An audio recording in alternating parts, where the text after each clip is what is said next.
fishtail banners and photo corners. Let's get into it today. Something quick and easy for this week's Keep It Simple Sometimes Beginner series. Hi everybody, it's Kathy here, and once again I'm back with a layout for you that will help you get started, especially if you're a newbie or if you are a experienced scrapper, just a traditional style that reminds you to get those layouts done and in the albums. So it starts really easy, everybody. So you need basically 3 sheets of paper. If they're double-sided, works better for you. Or if not, a few scraps will help as well. So what I've done is I've got my base paper, as you can see, in the blue denim type. I'm now cutting down a square from the second paper, which I did originally do 8 by 8, but then changed it and I reduced it down to 8 by 7 so that it's a rectangle. Then I had this left over from a previous one. You could have a new page that's double-sided, which would work just as well because it'll give you those extra bits you're going to need. Then that panel is 4 and it's by 8. Then I've got a 2.5, which I'm going to cut by 10. And then I don't have another full strip that I want to use. I'm just going to use some scraps left over from a previous one to create another one, but you could cut another 2-inch by 9, 8.5, 9. So what we do is we pinch it. We don't totally bend it because we don't want that crease permanent. And then we cut a triangle at the bottom, and that gives us a perfect fishtail. So once again, you pinch the bottom and you cut your fishtail. So you can see how easy that is to achieve. Now I'm also going to use up, like I said, 2 scraps from a previous layout, which I'm dropping down to 1 inch in width as another fishtail banner. And I'm just going to trim it down, that's right, to 1.5 inch, sorry. And then I'm just going to put that fishtail banner in it. Now I'm going to cut a square from the leftover of that red paper, and it was 3 by 3, and I'm going to cut 1 triangle from that. Using another piece, which is this striped paper, I'm going to do the same again, cut it 3 by 3 and cut it into 2 triangles, and now I have my picture corners. All right, picture corners are easy way to zhuzh up any page, any photo. So remember, little triangles always work in your favor. Now that I've got our bits and pieces that we need for this layout, I am going to use some Distress Oxide to ink the edges. Now remember last week I talked about having one that's your go-to? Well, this is Scorched Timber. This is one of my go-tos, and it's really helpful in lifting those edges and popping them up off that background. So I'm going to ink up all of my edges. Really sorry about Ivy in the background. She's a bit playful this morning. So then this allows each of those banners to lift and pop and really makes a big difference on your layout. So I'm going to go around every single piece before we start, and that will allow me to just pull it together nice and easily. So I have sped this up quite a bit, obviously, you can tell, but it is an important step in the layout. So take your time doing it, ink it up. I like to make sure that the edges are really dark, and then I have that softer smoky effect through onto the paper.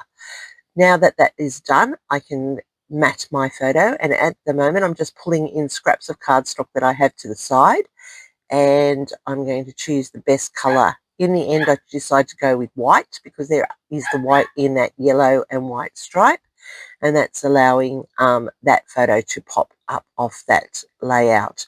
And that's always a good thing to do. Lots of people just matte always in white. Some always matte in black. It's up to you. Other people use the papers of the layout to matte. So just matting it, it gives it that extra layer, and layer is always good on a layout because it adds texture and it adds interest for the person that's looking at your layout. All right, so I'm just taping up all my bits and pieces. Now you can see I've got those 2 little bits of blue. That's okay. When we're finished, you'll see it looks like a full-length banner. Nobody knows that it's not only you or me or anybody else watching this video. So I'm going to put this right in the center. Okay, so a square in the center is always a great landing spot for your creations. The next thing I'm going to do is I'm going to put down my banners. Now, this red one, which is the big, thick, chunky one down the center, I'm going to place over the top here, as you can see, and it peeks out at the bottom. Now, it will go out through the bottom of the photo, which is what you want. Then I'm going to put the next one across here, and it's going to come down just a little bit on that yellow and white, and I am using the light to guide me a little bit on how I want this sitting. Then I'm going to tuck the blue in, but I'm actually going to drag the fishtail out a little bit longer there, and that's why I said if you cut it as one piece, you needed to cut it longer than the one before it. And then I'm cutting this one shorter, and I did put it there against the edge of that stripe so that you can see it as well. Now I'm going to put my photo down now, and then you will see how easy this layout has come together, but how effective and how you can use it multiple different ways. Now you see how I did that onto the stripe there? It actually doesn't work. So I'm moving it past that. Okay, I want it off the stripe, and I'll put it down again, and now I'm happy with it because it comes out from under the photo a little bit better, and that makes it a better landing point. So I'm just straightening this up a little bit more and making sure it's in the center. So there you go. There's my photo. That was my daughter and I with Captain Feathersword on the cruise. Now, I have these two photo corners. Now, this is important, and I play around with it. I audition which is the best way, but top left, bottom right, perfect because of where the banners face and the colors as well. It's better to put the stripe to the top because it's the lighter color going down to the darker, and that really draws your eye across the layout and down to the bottom of the layout. So look at that. Color placement is always important as well because it does really affect how your eye engages with a layout. Now, if you have a look at what I've done there, that's really very simple. Now, the hardest part is finding your embellishments. Now, I've got two feathers here because it's Captain Feathersword. I'm choosing to use this brown flower and this yellow flower because they are the colours on the layout. I do have a little bit of the green foliage there because I want to extend it, and I have that fan type one there. I've also pulled in a wheel, you know, nod to pirates, but also on my clothing there are anchors. So I'm just wheels and anchors. Yeah, well, there are anchors, but there are also wheels from the ship. So I'm doing that as a nod. Now, if you look at my photo and the colours in the photo, and you will see that all of this matches nicely with the colour scheme. Now, when you're fussy cutting, they tell you to move the paper. When you're doing delicate ones like this with lots of different bits between the fronds, as you can see, I always do little pieces at a time. That's a good fussy cut tip. It's just like cutting out a little section at a time, and it allows you to get sharp, crisp pieces between each of those fronds, and it allows it to look a little bit delicate, like as if it's gone through a laser cutter. So just taking time to cut out, it makes all the difference, and you really do want to achieve the best look for your layouts. Cutting out the leaves and going round, these are a little bit trickier, so you will leave a little bit more of a white edge around them because of the fine delicacy of the stem. And this, once again, the same with the floral here, going around each one and getting right down close to the petals. That allows a nice clean cut. And as you can see, it's the paper that's moving, not my scissor hand. So that allows for that edging to happen naturally on your layout. Now, I am leaving a little tiny bit of a white edge, but that's because I want to ink it up a little, and because of the delicacy of each of these little prints. Aren't they beautiful? They're just gorgeous. These prints are off papers from Scrapbook Fantasies. The whole lot of this layout is done from papers from Scrapbook Fantasies. I have mixed and matched lots of collections to put this together. So it just goes to show you how versatile by using one designer you can use multiple papers, and it doesn't have to be from the one same kit, and you're going to get the same effect, and it's going to look as effective. And the reason it's going to look effective is because the photo guides the color choice. Okay, I've got a piece of chipboard here that has a title and it says Crazy Crew. I normally ink it with oxides.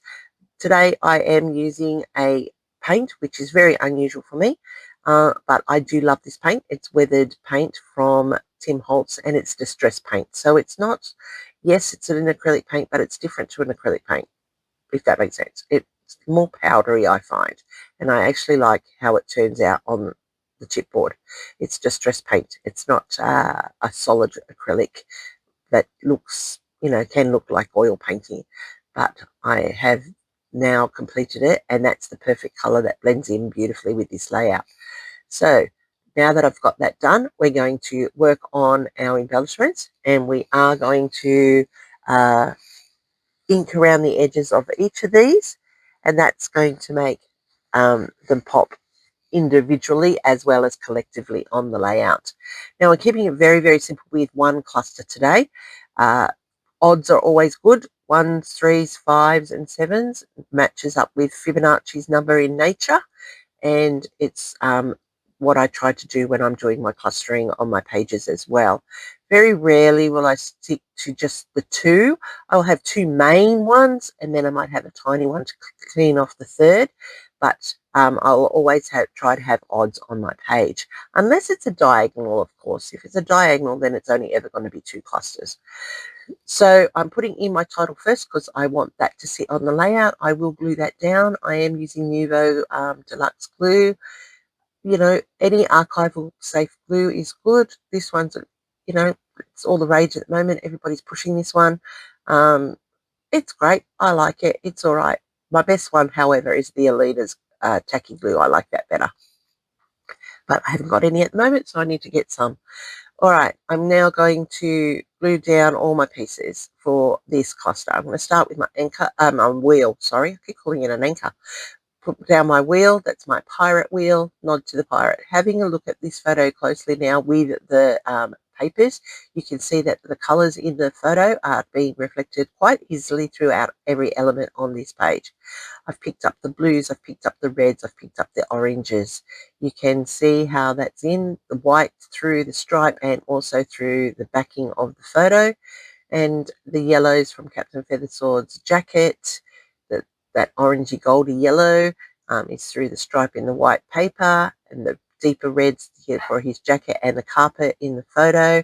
They're through that red in the fishtail banner. Now, doesn't matter how good I am, I always manage to get glue on my photo. I'm just hopeless. Seriously, it's all right. It's okay. It wipes off mostly. And I'm okay with that. That's fine. It's always been a thing that of me. It's, it's always happened. I don't like it, but it happens. And I suppose that's why you use tweezers, but I am hopeless with the pliers and the tweezers and things like that. So it is what it is, and I just let it sit. I'm putting down the floral here to the bottom. I'm going to put that, that spray of little foliage to the back, and then I'm going to pop those florals in. I'm going to put that leaf down there to drag it down so it balances it and drags it to the base. And I am going to pop up this one here, so I'm going to use some chippy strips because they are nice and solid, and they will sit easily on the layout and be at the right height, because they'll be the same height as the title, and that's really important, that you want to try and keep them at similar heights on your layout, particularly if you're putting them into an album and you don't want them bulking up too much. All right, so I'm happy with how this is turning out. It's very simple, very easy, and if you're playing along or you want to play along, just slow it down. Okay, now we can put this finishing touch together, and that is just inking, just going around the edges with some faux stitching. Just adding in some white over the red instead of the black really helps it to pop, and it makes all the difference on the layout. So it's really good that you just add them in a little bit at a time. You can see one stitch at a time, and it's really making that much of a difference to the layout. It takes a little bit of time out of your day to do that, but it really makes a big difference and it finishes off. So I'm using a white gel pen here to draw in a messy border around the edge. The white pops off the blue. It doesn't dominate. It just sits there, and it actually complements the layout because of the white in the photo. Don't forget, always using your colours to meet the colours of your layout. It's really, really important. And a messy border is always a great way of finishing off a layout. And this is a really quick and simple layout, but look how effective that has come together. You would not believe that 3 pieces of paper could quickly turn into something so easy and polished. So my suggestion for you, if you're a beginner, you need a really good white gel pen, you need a good black fine line marker pen, you need one good ink that you're going to use as you're distressing, and then you just play with the papers. This is a very simple, versatile layout. I would suggest you also get one messy media, which is like the Nuvo drops, black, white, gold. They're your staples, and you'll be able to create your visual triangle as I've just done here now by setting up the sets of 3 Nuvo drops. The visual triangle allows your eye to naturally roam throughout the layout, and if you follow these simple tips, you'll always come up with a great little layout. Don't forget to at least date it, and sometimes the names of people. Journaling is always good, but at least date it, then people know who it is and where it was. So what do you think? Is this something you'd have a go at? Is it something that you've done before? Are you a new person? Are you an experienced person? If you're experienced, you can always zhuzh it up so much more. If you're a new person, this is a quick, simple, easy design for you to get started and overcome the how do I begin. So stay tuned for next week. I'll have another fishtail banner one, and it will be with similar steps so that you can build a layout nice and easy. Slow it down, take photos, do whatever it is you need, and if you're a beginner, I hope this series is helping you get started and getting past that creative block. Stay creative, friends. Remember, don't forget to like, don't forget to hype, and if you're new, subscribe. This is Kathy, and I'll see you next week. But why don't you go and check out this video? Catch you there real soon.